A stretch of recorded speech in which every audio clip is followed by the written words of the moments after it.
Well, in case you've been living under a rock over the weekend, we finally got our hands on one of the most highly anticipated games of the year, Horizon Hunter's Gathering. Wait, hang on, what? How'd that get in there?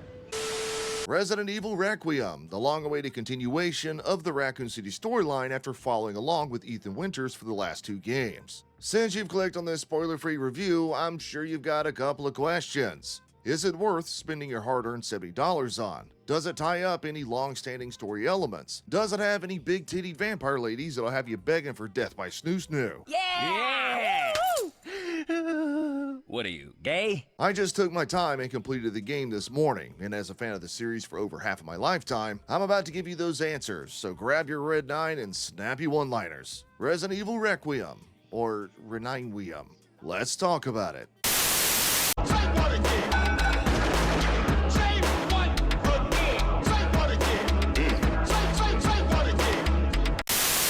First and foremost, let me tell you where I stand as far as my fandom goes, because if someone tells you their personal bias doesn't affect their critique of something, they're fucking stupid. I've been a Resident Evil fan since RE4, which was my first entry in the series that I played when I was 15 years old. I've played all of the games, both before and after, including whatever in God's name the action-centric Resident Evil 6 was, and Resident Evil 0, which had an inventory management system so infuriating I wanted to lug myself off the nearest Raccoon City skyscraper. Oh my god!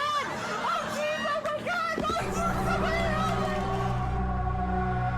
With that being said, I do have a love-hate relationship when it comes to RE9. In one hand, it's great to see my favorite character, Leon S. Kennedy, return to the series for the first time since RE4, because we don't count RE6, alright? Let's just act like it doesn't exist. But in the other, his playstyle starkly contrasts with that of the other character in this game, Grace Ashcroft, in a way I can only describe as this. Making my way downtown, walking fast, faces pass and I'm homebound. Meanwhile...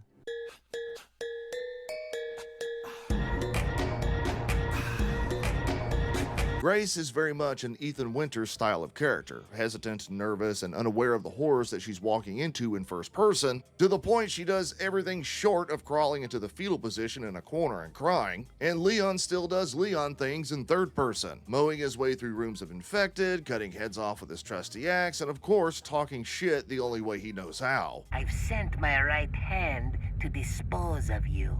Your right hand comes off?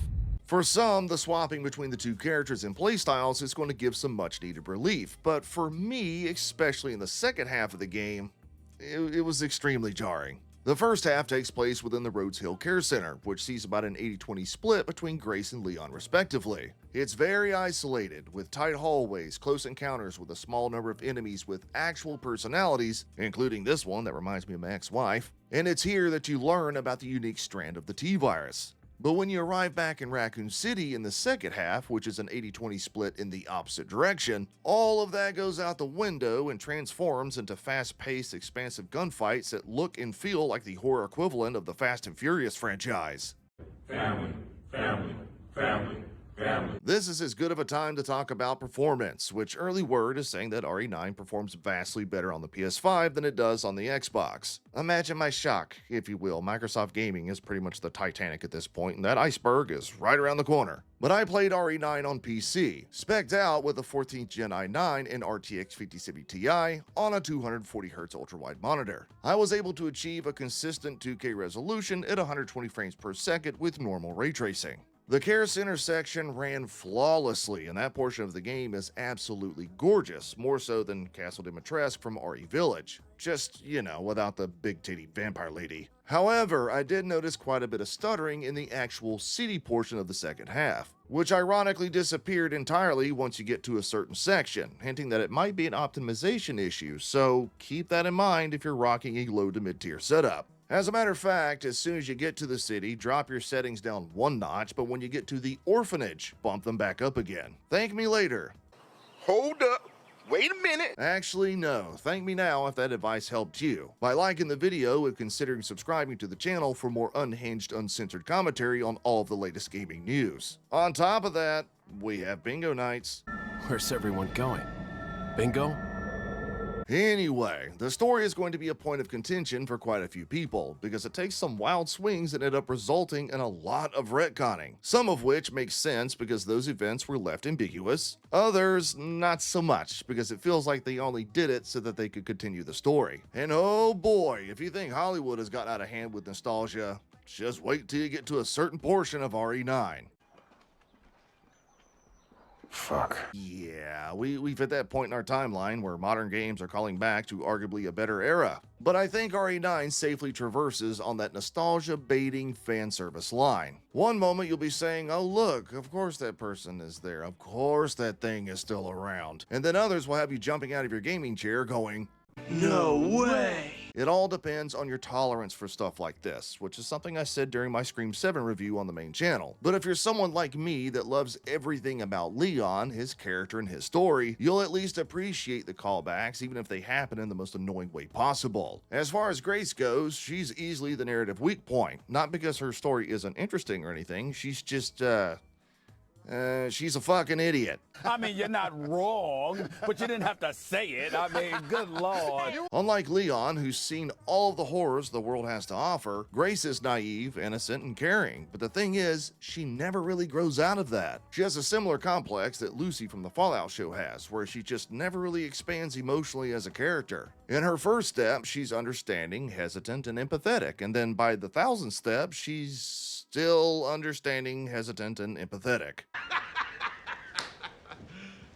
You serious? Literally zero change. Like, hello, ma'am, there are bloodthirsty zombies, this guy who's doing his best impression of Sam Fisher from Splinter Cell, and whatever this is supposed to be. Drop the okie dokie attitude before you die. Okie dokie. I can't get into this much because, you know, spoiler free and all. Hell, maybe I'll just do a spoiler review sometime this week. But Grace makes some of the most ridiculous decisions I've ever seen in this series, which completely contradict her established characterization. Are you retarded? With that being said, it's time for my final rating, which for the folks who aren't following my film and show channel, I'm Tarantino inspired, so my ratings are as well. We happy? We happy? Yeah, we happy. My We Happy rating means that, well, I'm happy with RE9, despite some of its flaws, and I highly recommend you check it out when you get paid, or when the next Steam sale comes along. There's some nostalgia baiting, there's some dumbass narrative decisions, jarring gameplay contrast, and probable performance issues, but RE9 is a great time, played out mostly through the eyes of one of gaming's best protagonists. That can be summed up in 10 to 14 hours if you're taking your time. Anyway, I appreciate y'all for checking out my review. I'll talk to y'all later.